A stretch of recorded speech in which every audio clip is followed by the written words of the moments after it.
뉴 이어가 다시 왔기 때문에 좋아요. 첫째 날 1월 1일에 결심했던 것이 이때쯤 되면 다 사그라지고 새해 목표를 잊어버리기 쉽습니다. 하지만 한국은 이 한민족은 참 지혜가 있는 것 같아요. 2월 달쯤 되면 또 새해가 또 와요. 뉴 이어. 미국에는 이런 게 없잖아요. 새해가 또 오면은 마음을 다시 또 우리가 새 마음을 준비합니다. 사랑하는 성도 여러분, 특세 때 주신 그 은혜를 가지고 이 신년의 이 설날 초두에 새롭게 출발할 수 있기를 축복합니다. 우리 마음을 새 마음으로 다시 해야 돼요. 특세가 일주일 있었고 설날이 딱 겹치는 걸 보면서 야, 누가 이렇게 특세를 하자고 했는지 참 기가 막히는구나. 우리 하나님께서 좋은 타이밍을 준 줄로 믿습니다. 여러분들 기도를 회복할 수 있기를 바랍니다. 새벽 기도에 꼭 나오세요. 아이들을 데리고 토요일 날 꼭 데려 나오세요. 그 아이들 중에 10년 후에 20년 후에 세상을 깜짝 놀라게 할 믿음의 사람이 반드시 나올 줄로 믿습니다. 믿음대로 되는 거예요. 믿음대로 되는 줄 믿습니다. 마음대로 하세요. 안 믿으시면 안 믿으시는 대로 안 되고, 여러분이 주님 말씀처럼 믿는 대로 될지어다. 그러면 우리는 별로 믿음이 없는데도 하나님을 믿어버리니까 하나님이 일하시는 줄로 믿습니다. 우리는 무언가를 다 믿고 삽니다. 나름대로 안 믿는 사람은 아무도 없어요.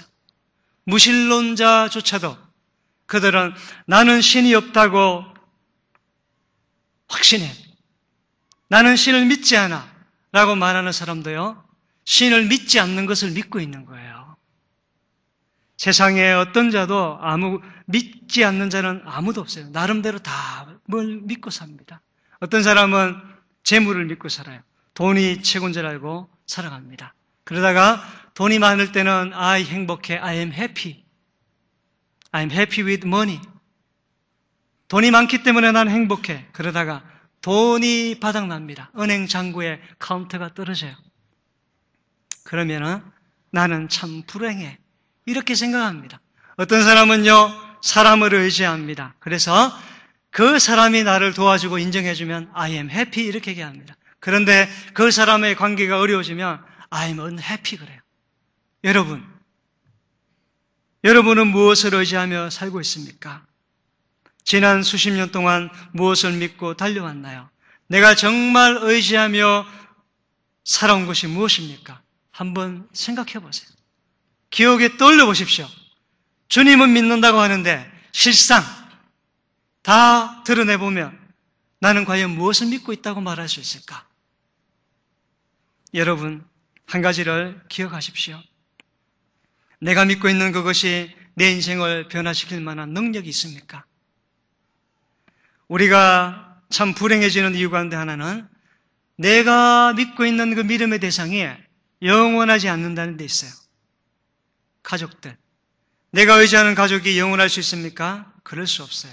그 가족이 떠나가 버리면 그것을 의지하던 것이 나의 행복의 기초라고 여겼다면 우리는 불행하게 되어 있어요. 유한하니까. 사랑하는 여러분, 오늘 우리는 한 가지를 결정해야 합니다. 만약에 내가 믿고 있는 것이 유한한 것이고 그리고 내가 의지하는 것이 영원한 믿음의 대상이 아니라면 이 시간 이후에 한 가지를 결정하셔야 해요. 유한한 것, 내가 의지하던 그 유한한 것으로부터 내 믿음의 대상, 내가 믿는 것을 돌이켜서 옮겨서 유한한 것이 아니라 영원한 믿음의 대상으로 우리의 믿음을 옮겨야 해요. 그러면 우리가 믿는다고 고백하는 예수 그리스도, 그분은 어떠한 분이기에 우리가 참 믿음의 대상이라고 말할 수가 있을까요? 오늘 우리는 두 가지를 확인할 거예요. 우리가 바른 신앙, 참 믿음을 가지려면 두 가지를 확인해야 됩니다. 첫 번째는 믿음의 대상이 누군가를 정확하게 아셔야 돼요. 그리고는 믿음의 내용, 믿음의 컨텐트, 그리고 우리는 누굴 믿는가를 확인해야 돼요. 어떤 사람은요, 교회를 오래 다닙니다. 다녔어요. 30년을 다녔어요. 그럼에도 불구하고 우리의 믿음의 대상인 예수가 누군지 정확하게 모르는 분이 있을 수 있습니다. 여러분이 믿는 믿음의 대상 예수가 누구인지를 오늘 정확하게 알 수 있기를 축복합니다. 베드로가 마태복음 6장 16절에 이런 고백을 합니다. 시몬 베드로가 대답하여 이르되 주는 그리스도시요 살아계신 하나님의 아들이시니이다. 다시 한번 더 따라 볼까요? 주는 그리스도시요 살아계신 하나님의 아들이시니이다. 예수님이 제자들을 데리고 가이사라 빌립보라는 지방으로 가셨어요. 그 지방에 도착하셔서는 주님이 제자들에게 묻습니다. 얘들아, 사람들이 나에 대해서 뭐라고 하더냐 물었어요. 예수님이 복음 전도 사역을 많이 하셨습니다. 그리고는 예수의 소문이 점점 퍼져갔어요. 아, 예수가 사람도 죽은 자도 살린다더라. 귀신을 쫓아낸다더라. 그의 말을 듣고 수많은 사람들이 모인다더라. 소문이 퍼져갔습니다. 그때 예수님이 제자들을 데리고 가이사라 빌립보로 가셨어요. 거기서 묻습니다. 얘들아, 다른 사람들이 나를 뭐라고 하더냐? 그때 제자들이 웅성웅성합니다. 예수님, 세례 요한이라고 합니다. 세례 요한이 살아났다고 합니다. 이렇게 얘기합니다. 또 어떤 사람은 엘리야라고 합니다. 엘리야. 위대한 선지자가 부활했다고 얘기합니다. 또 어떤 이들은 예레미야나 그 선지자 중에 한 사람이라고 당신을 이야기합니다. 이렇게 얘기했어요. 그때 주님이 제자들에게 묻습니다. 얘들아, 다른 사람은 제쳐두고 너는 나를 누구라고 하느냐? 이렇게 물었어요. 그때 제자들이 긴장되었어요. 나한테 물으면 어떡할까? 남들의 이야기는 하기가 쉬워요. 우리가 다른 사람은 판단하기가 쉬워요. 하지만 주님이 나에게 너가 나를 누구라고 믿느냐 묻는다면 우리는 뭐라고 대답할까요? 그때 베드로가 조용한 정적을 깨고 대답합니다. 주님, 당신은 그리스도시고 살아계신 하나님의 아들이십니다. 할렐루야. 이런 고백을 할 때 주님이 베드로에게 이렇게 합니다. 바요나 시몬아, 내가 복되도다. 한마디로요, 주님께 인정을 받아요. 주님이 칭찬합니다. 베드로야, 너의 믿음은 참 진짜구나. 너에게 이 믿음 고백하게 알게 하니는 혈과 육이 아니요 하늘에 계신 하나님이 하신 것이다. 이렇게 얘기했습니다. 사랑하는 여러분, 베드로의 이 신앙 고백, 믿음의 내용은 무엇입니까?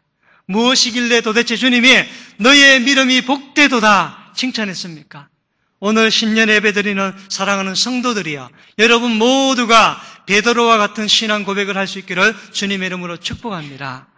그러므로 사람들은 인정하지 아니할지라도 우리의 믿음의 대상 되신 주께서 여러분 보시면서 아무개야 너희의 믿음이 복되도다 할 수 있는 모든 성도가 되기를 간절히 바랍니다. 예수님은 그리스도세요. 베드로는 예수님을 먼저 주님이 이렇게 고백하면 주는 그리스도시요. 주라고 보면 Lord. 주님 이런 뜻이에요. 주님이란 말은요, 한번 따라해 볼까요? 예수님은 나의 주인입니다. 예수님을 인생의 주인으로 베드로가 고백하는 거예요. 여러분 어떻습니까? 예수님이 내 인생의 주인이라고 말할 수 있어요? 말할 수 있습니까? 그런 자가 복된 거예요. 그리고 또 이렇게 얘기합니다. 나의 주는 그리스도이십니다. 그리스도란 말은 원래 라틴어, 라틴어, 로마, 헬라어. 예수님 당시에는 로마가 전 세계를 지배했습니다. 그로 로마의 언어로 신약이 번역이 되었어요. 그 로마가 이 그리스도란 말 로마어인데, 그리스도란 말은 기름 부음 받은 자 이런 뜻이에요. 다르게 말하면 구원자 이런 뜻입니다. 히브리 말로는 메시아란 말이 똑같은 말이에요. 메시아란 말은 구약의 언어이고, 그리고 이 그리스도란 말은 신약의 언어예요. 똑같은 말이에요. 예수가 구원자다 이런 말이 그리스도라는 의미예요. 구약시대는 하나님은 그때 사람을 사용하실 때 구별시켰어요. 왕이나 선지자나 제사장을 세울 때 구별해서 그 위에 기름을 붓습니다. 감람유를 부어요. 감람유. 올리브 기름을 그 머리에 붓습니다. 그리고는 이 사람은 하나님의 택한 자다. 사울도 그렇게 기름 부음을 받았고, 다윗도 그렇게 기름 부음을 받았고, 모든 하나님의 제사장들은 그렇게 기름 부음을 받아요. 어노인팅이라고 합니다. 기름 부음을 받아서 구별이 되어서 하나님께 쓰임을 받아요. 예수가 누구냐? 그는 그리스도, 그는 하나님으로부터 기름 부음을 받아 구별되어서 우리를 죄에서 건져주는 이로 주신 분인 줄 믿습니다. 그 뜻이 그리스도예요. 구별된 거예요. 왜요? 우리를 죄에서 구원해 주기 위해서, 우리를 죄의 사망의 권세에서 구원해 주기 위해서 하나님이 그를 구별시킨 거예요. 그리스도. 저와 여러분이 믿는 그분은 그리스도인 줄 믿으시기 바랍니다. 그리스도라는 이름 안에는 세 가지가 포함되어 있어요. 한번 따라해 봅시다. 왕이신 예수, 선지자이신 예수, 대제사장이신 예수. 거로 예수를 믿는다는 말 안에는요, 예수를 그리스도를 믿는다는 말 안에는 내가 예수를 왕으로 믿습니다, 이것이 포함되어 있어요. 어떤 분은 그리스도를 믿는다고 하면서 왕이신 예수를 믿지 않아요. 실천적인 무신론자예요. 나는 예수를 믿는다 하면서 실천적 무신론자가 아닌지를 한번 확인해 보세요. 이런 뜻입니다. 예수가 왕이란 말은요, 예수는 능력과 힘이 있어요. 어떤 능력과 힘이 있습니까? 예수를 그 인생에 초청하고 받아들이면요, 사람이 바뀝니다. 인격이 바뀌어버려요. 말이 달라져요. thinking, 생각이 달라져요. 인생관이 달라져 버려요. 왜 그렇습니까? 예수는 우리를 변화시킬 능력이 있는 왕이시기 때문인 줄 믿습니다. 그래서요, 망나니 같은 사람이 예수를 받아들이면 그가 인생의 주인이기 때문에 바뀌어버려요. 김익두라는 사람이 있었습니다. 이 사람은 일제시대 때 태어났어요. 이 사람이 일제시대 태어나서 그리고는 그 이후에 살았는데요. 이 사람은 조선의 최고가는 깡패였어요. 김익두. 김익두가 나타나면은 장안의 모든 사람들이 벌벌벌 떨었답니다. 그 사람에게 한 방 맞으면 5m 날아갔대요.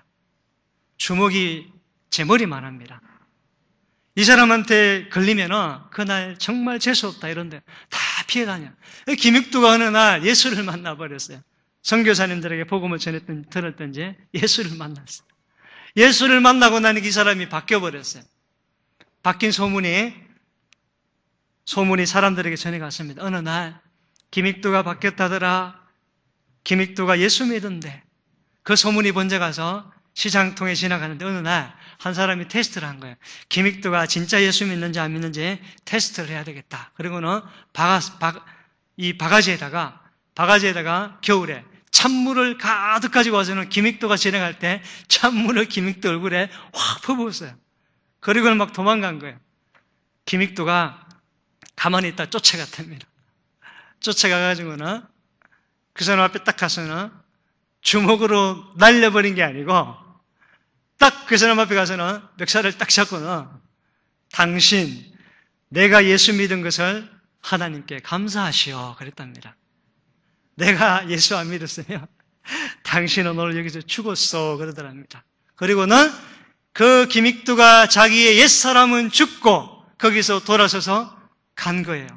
할렐루야. 예수의 능력, 예수가 우리를 변화시키시는 왕이신 줄 믿으시길 바랍니다. 나의 언어, 나의 생각, 나의 굳어버린 옛 삶의 모든 것, 예수님이 왕이시라면 못 바꾸실 수가 없어요. 그 주님이 여러분의 주님 왕인 줄 믿으시기를 바랍니다. 그리고 예수님은 선지자세요.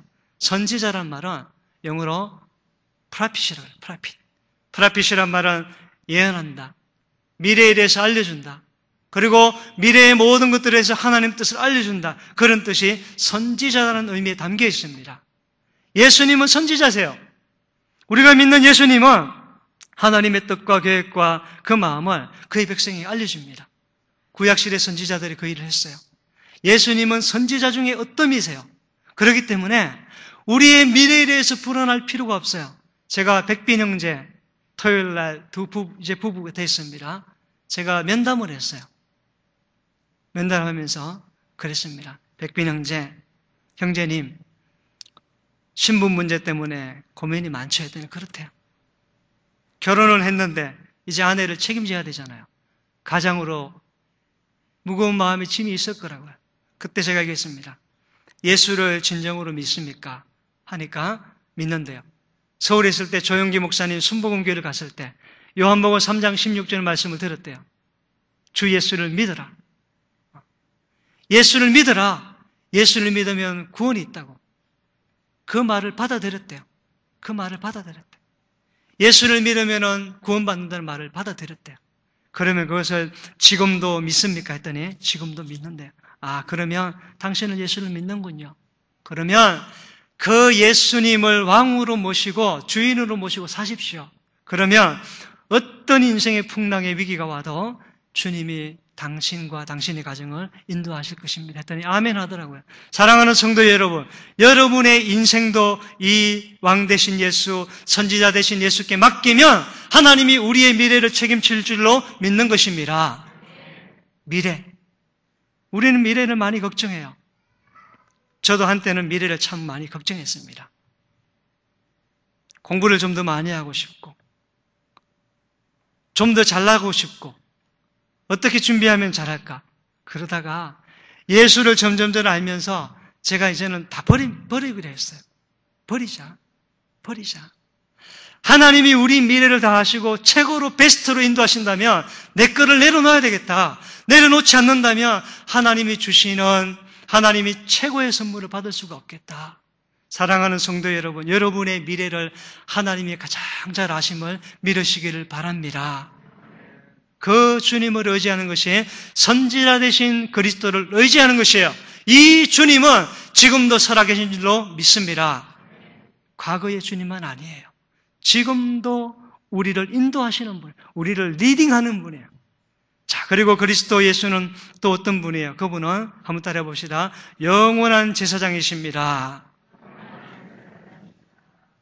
예수를 믿는데 제사장으로 모르는 분들이 있어요. 우리는 죄를 늘 짓습니다. 반복해서 또 지어요. 어제까지는 안 지었을지 몰라도 오늘 또 지을 수 있어요. 오늘까지 안 지었는지 모르지만 내일 지을 수가 있어요. 그래서 우리는 허물이 많기 때문에 다른 사람을 탓할 수가 없어요. 야, 왜 저 사람은 저렇게밖에 못 살아? 예수 믿으면 말할 수가 없는 것은 나도 똑같은 죄인이기 때문에 그렇습니다. 주님이 그러시죠.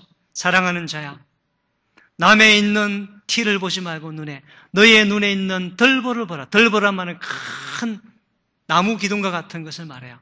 이거는 비유적인 표현이죠. 너 안에 있는 허물이 그렇게 큰데 남에게 있는 티를 보면서 허물이라고 얘기하느냐. 주님이 그 말씀이에요. 여러분, 우리는 죄인이에요. 그 죄를 안 지을 수가 없어요. 이 죄를 여러분 어떻게 처리합니까? 죄 짓고 나서 그냥 덮어버리나요? 아무도 보지 않았다고? 남들이 말하지 않는다고? 그럴 수 없습니다. 우리가 그러게 가면 우리 안에 있는 성령이 탄식하는 거예요. 우리가 죄를 지을 때 어떻게 합니까? 대제사장 되신 예수 앞에 나가야 합니다. 왜요? 대제사장 예수는 우리의 죄와 허물을 짊어지고 하나님 앞에 가서 다 사죄의 은총을 구하기 때문인 줄 믿으시기를 바랍니다. 매일매일 나의 허물과 죄에 대해서 예수 앞에 나아가 우리 죄를 자백할 수 있기를 바랍니다. 그러면 예수는 나의 허물과 죄를 하나님 앞에 아뢰 주심으로 나의 모든 죄는 하나님께 사함받을 줄로 믿습니다. 그리스도는 제사장이세요. 예수님 당신은 그리스도입니다. 베드로의 고백에는요, 왕이신 예수, 선지자이신 예수, 제사장이신 예수를 베드로가 정확히 믿은 거예요. 그때 베드로에게 베드로야, 너는 복되다. 사랑하는 여러분, 이 예수를 여러분들이 바로 믿을 수 있기를 축복합니다. 그리고 둘째로 우리 믿음의 대상이신 예수님 한번 따라합시다. 하나님의 아들이십니다. 이 말이 무슨 뜻일까요? 하나님의 아들, 무슨 뜻일까요? 다니엘 7장 13, 14절에 이런 말이 있어요. 잘 들어보십시오. 인자 같은 이가 옛적부터 항상 계신 이에게 나아가 그 앞에 인도되매 그에게 권세와 영광과 나라를 주고 그의 권세는 소멸되지 않는 영원한 권세요. 그의 나라는 멸망하지 아니할 것이라. 여러분, 여기서 인자 같은 분이 누구일까요? 누구예요? 예수님. 옛적부터 계신 분은 누구일까요? 하나님 아버지예요. 다니엘이 기도하는 중에 환상을 봤어요. 보니까 환상 중에 옛적부터 계신 나이 많으신 노인 같은 어르신이 젊은 사람에게 자기에게 있는 왕관을 다 벗어가지고는 아들에게 다 넘겨주는 환상을 봐요. 그리고 그의 나라의 영광을 봅니다. 그 나라가 쇠하지 않는 것을 보여주세요. 이것이 뭐예요? 하나님 아버지가 아들에게 모든 나라의 권세를 다 양도해 주는 거예요. 위임해 주는 위임. 이것을 다니엘이 봤습니다. 이것은 무엇을 매개합니까? 우리가 믿는 예수 그리스도는, 아들이신 예수는 하늘 아버지의 모든 영광과 권세를 다 가지고 이 땅에 오신 분임을 믿는 것입니다. 예수는 하나님의 아들이에요.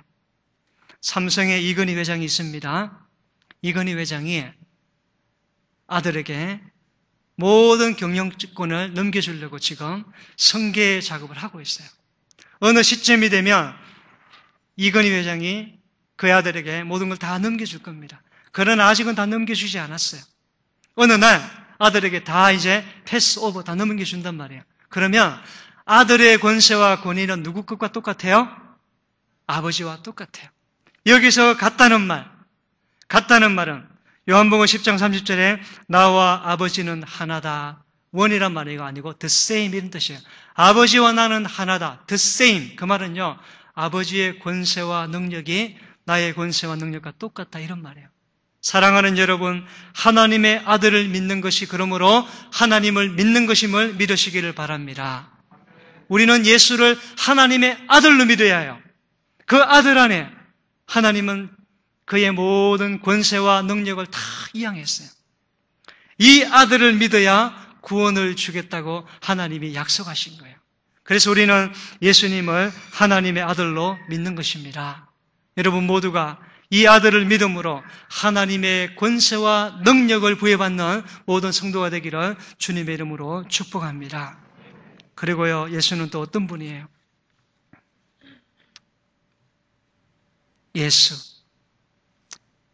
예수는 모든 이름 위에 뛰어난 분이에요. 여러분들이 이 예수를 찾을 때 나의 인생의 위기 가운데 구원받을 줄을 여러분이 믿으시길 바랍니다. 여러분의 자녀가 앞길이 막혔을 때, 어찌할 바 몰라 두려워할 때 이 예수께 부르짖고 여러분의 자녀가 이 예수를 찾을 수 있도록 기도할 수 있기를 바랍니다. 여러분의 자녀들 미국으로 본토로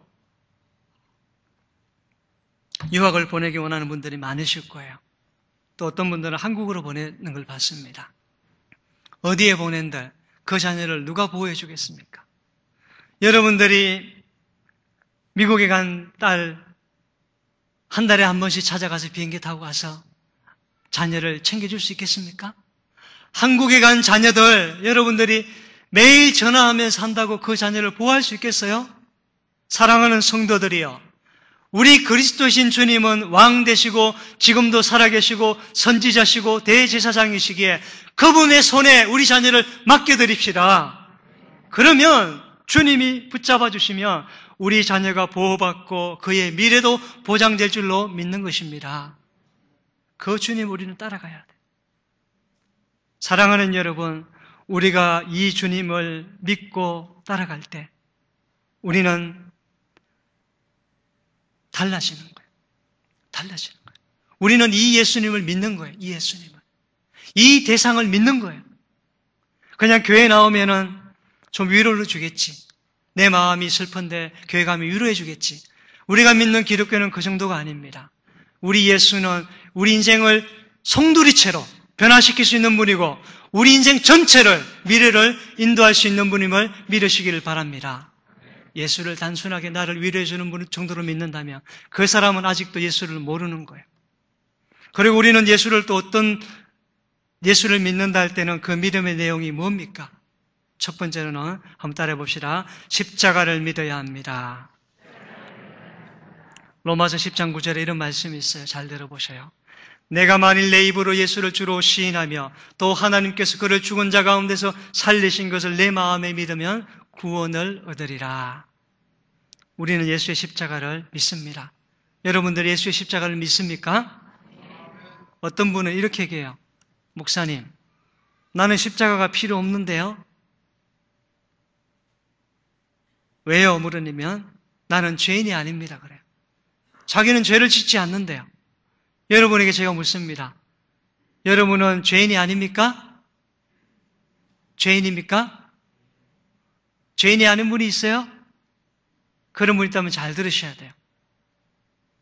왜 죄인이 아니라고 얘기하냐 물었더니 자기는 세상의 법을 다 지킨대요.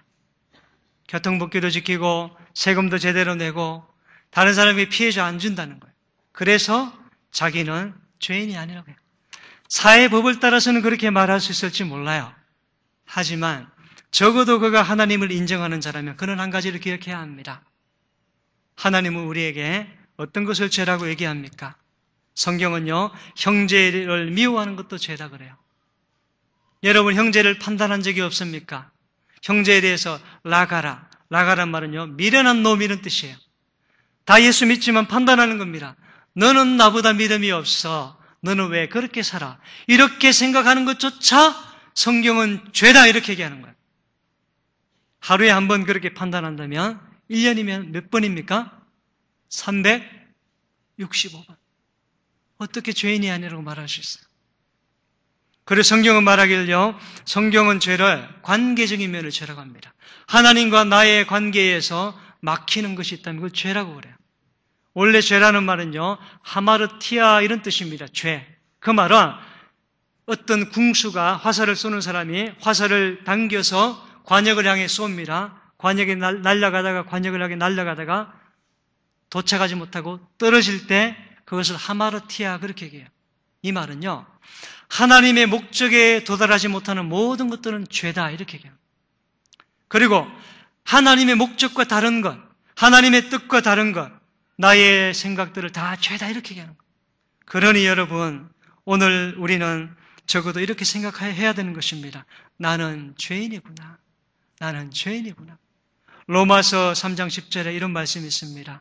의인은 없나니 하나도 없으며 깨닫는 자도 없고 하나님을 찾는 자도 없고 다 치우쳐 함께 무익하게 되고 선을 행하는 자는 없나니 하나도 없도다. 모든 사람들이 죄를 범하였음에 하나님의 영광에 이르지 못하더니 사랑하는 성도들이여, 적어도 내가 죄인임을 믿으시길 바랍니다. 그래야 구원을 받아요. 내가 죄인인 걸 알 때 나를 위해 죄를 위해 피를 흘리신 주님의 십자가가 필요하고 그것을 믿을 수 있기 때문에 구원을 받는 거예요. 나는 죄가 없다. 그 사람은 십자가가 필요 없기에, 그 십자가가 필요 없는 자는 구원받을 수가 없는 것이에요.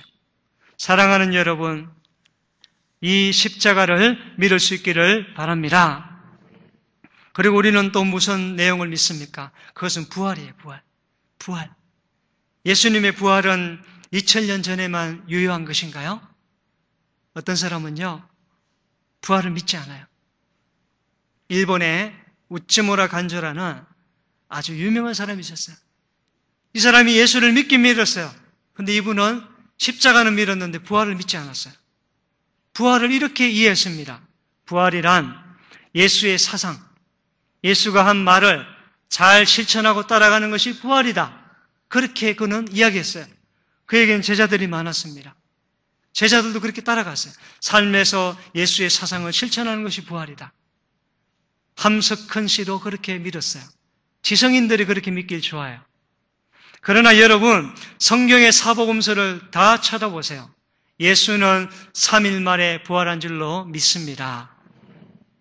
여러분들, 우리가 법정에서 어떤 한 사실을 법원의 판사로부터 판결받을 때 몇 명 이상이 동의하면 그것이 사실로 인정이 됩니까?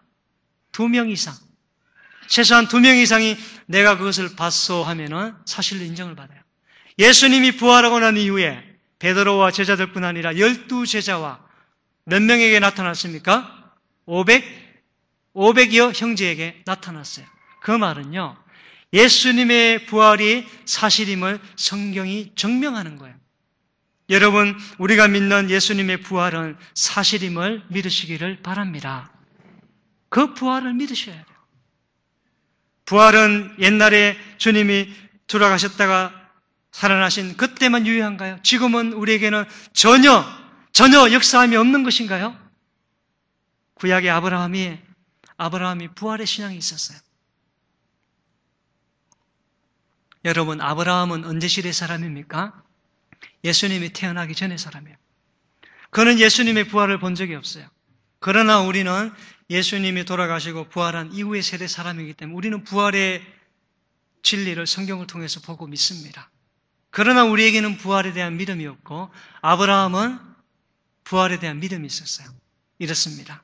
아브라함에게 어느 날 하나님이 나타나셨어요. 아브라함아, 너의 독자 이삭을 나에게 바쳐라.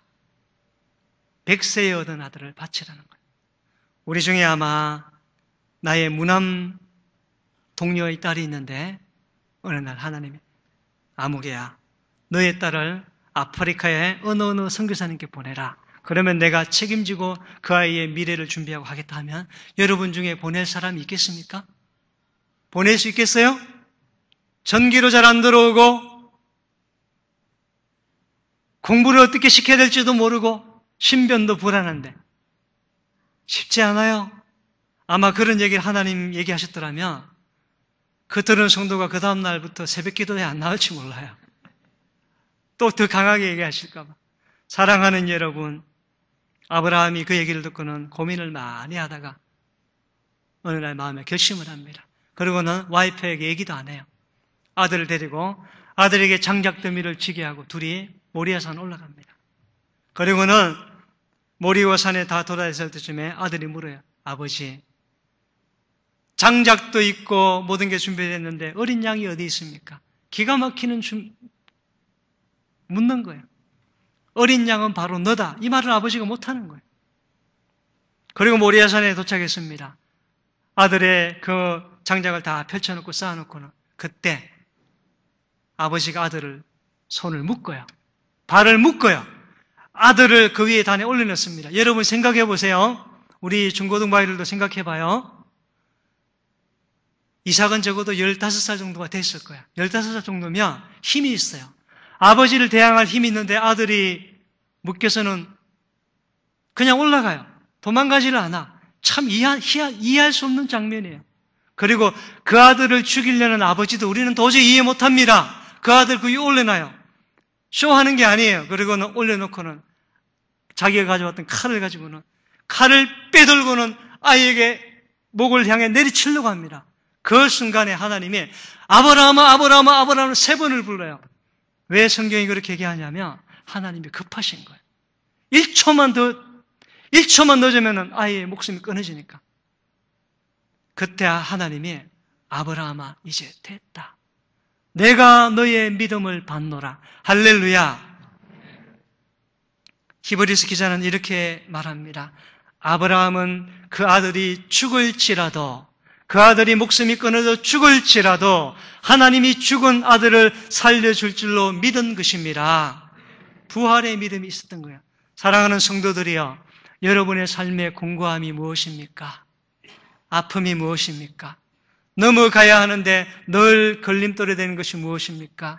부활하신 주님을 의지함으로 그 모든 장벽을 넘어갈 수 있기를 축복합니다. 우리는 부활을 믿는 것이 부활. 사랑하는 여러분, 이런 주님을 믿는 자는 어떻게 돼야 됩니까? 삶에서 어떻게 돼야 됩니까? 오늘 예배 잘 드렸어? 그래, 은혜 받았어. 그래, 은혜 받았어. 그리고는 돌아가면서 문을 박차고 나가면서 다 잊어버립니까? 여러분, 그럴 수 없어요. 우리는 예수를 믿는다고 입으로도 시인해야 하지만 삶의 고백이 있어야 돼요. 실천을 해야 되는 거예요. 로마서 10장 10절에 이런 말씀이 있습니다. 사람이 마음으로 믿어 의에 이르고 입으로 시인하여 구원에 이르느니라. 여러분들 제가 하나 묻겠습니다. 여러분들은 마음으로 예수를 그리스도로 믿습니까? 여러분은 마음으로 예수 그리스도를 하나님의 아들로 믿습니까? 그분의 십자가를 믿습니까? 그분의 부활을 믿습니까?